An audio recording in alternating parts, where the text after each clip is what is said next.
Bismillahirrahmanirrahim. Assalamualaikum warahmatullahi wabarakatuh.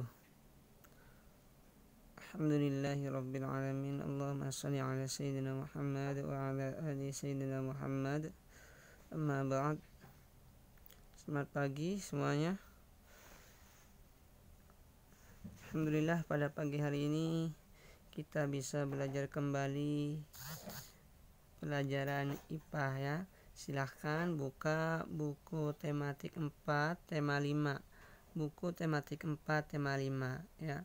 Silahkan dibuka, dipersiapkan, dan silahkan disimak video ini ya, dan kita pelajari bersama. Buka buku tematik 4 tema 5, halaman ada pada halaman 12. Halaman 12 ya, kita akan mengenal daripada sifat-sifat cahaya atau cermin ya. Sebelum kita memulai pelajaran, mari kita awali dengan pembacaan basmalah bersama-sama. Bismillahirrahmanirrahim. Baik adik-adik, sekarang yuk kita pelajari buku IPA buku tematik 4 tema 5 yang ada pada halaman 12. Halaman 12. Silakan diperhatikan ya. Sifat-sifat cahaya ya, di sini ada beberapa sifat-sifat cahaya. Di antaranya yang pertama ya, cahaya menembus benda bening ya. Kita akan membahas tentang cahaya, sifat-sifatnya. Ada berapa sifat cahaya? Yuk kita pelajari bersama. Yang pertama, cahaya menembus benda bening ya. Berdasarkan tembus dan tidak tembus cahaya, benda dibedakan menjadi 3 benda: bening, gelap, dan tembus cahaya tuh.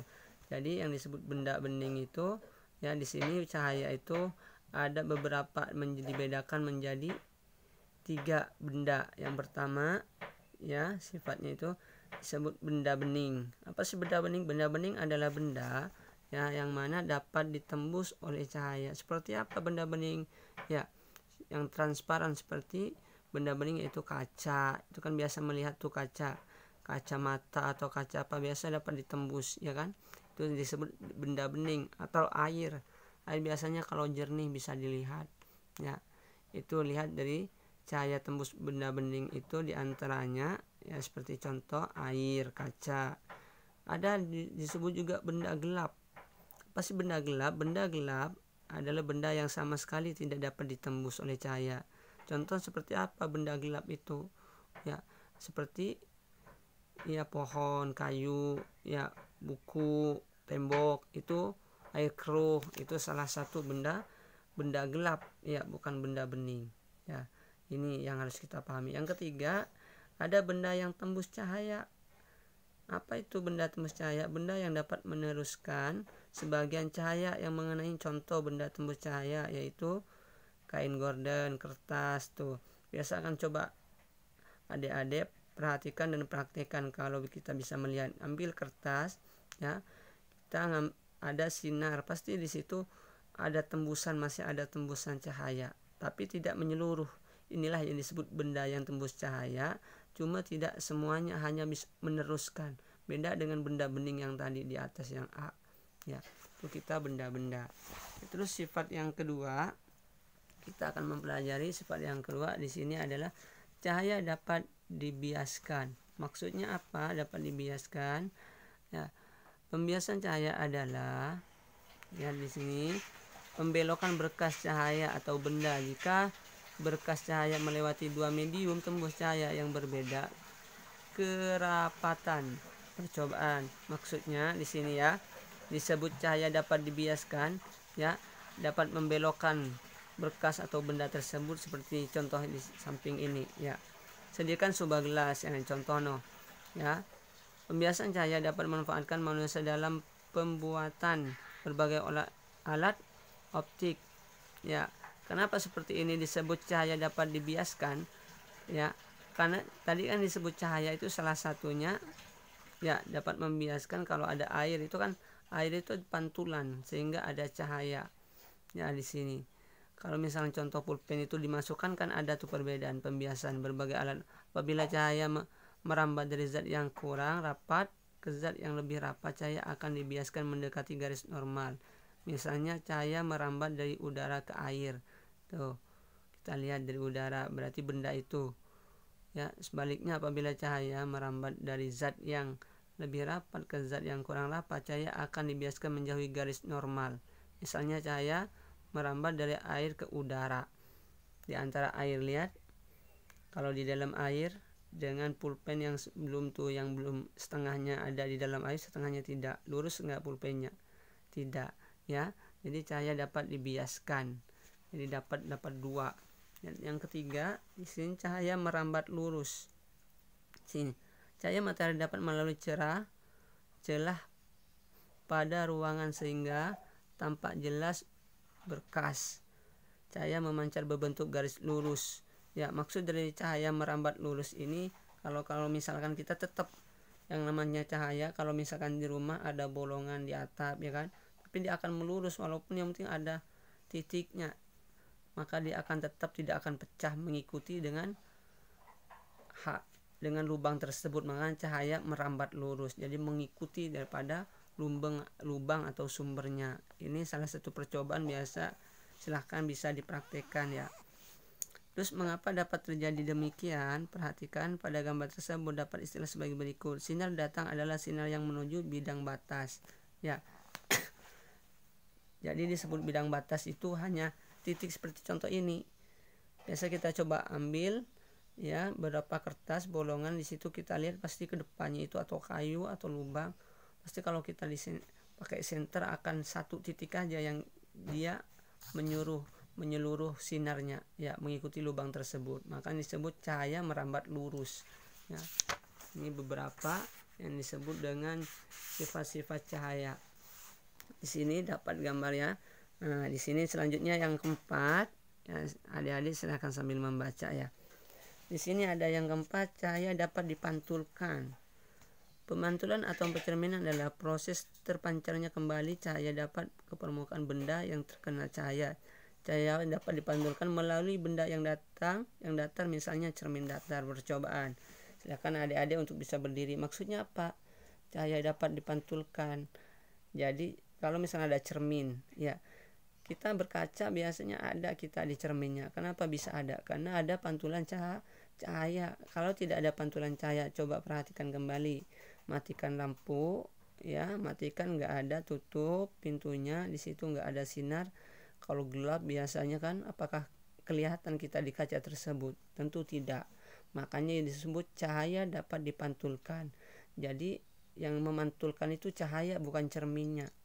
Tapi dipantulkan ke cermin, akhirnya menimbulkan kita ya pantulan cahaya yang kita berkaca ada seperti itu ya. Jadi ini bisa dipahami ya. Cahaya dapat dipantulkan sehingga memantulkan atau kita ada ya ketika kita berkaca atau bercermin. Yang selanjutnya di sini cahaya dapat diuraikan. Diuraikan maksudnya gimana? Ya, perhatikan gambar di samping. Ya. Perhatikan. Pernahkah kalian bermain gelembung dari sabun? Apabila gelembung sabun dilihat di bawah cahaya matahari tampak warna-warni bermacam-macam. Nah, inilah ya sebenarnya sifat yang dibikin gelembung begini kan putih. Cuma karena kita main di bawah sinar terik matahari, maka terjadilah yang disebut dengan cahaya dapat diuraikan. Ya, sesuai seperti contoh di sini ada biasanya pelangi ya. Itu karena ada sinarnya matahari. Ya, karena adanya cahaya sehingga memantulkan berwarna-warni. Ya, bukan pelanginya, cuma karena sifat daripada pantulan cahayanya yang berwarna-warni. Ya, adik-adik bisa paham ya.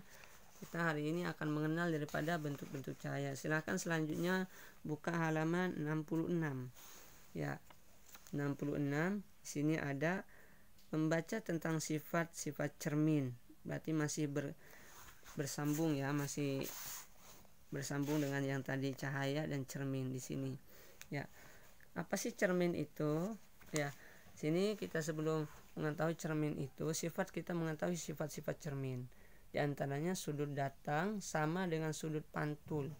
Jadi di sini ada contohnya sinar datang, adanya sinar baru memantulkan adanya pantul.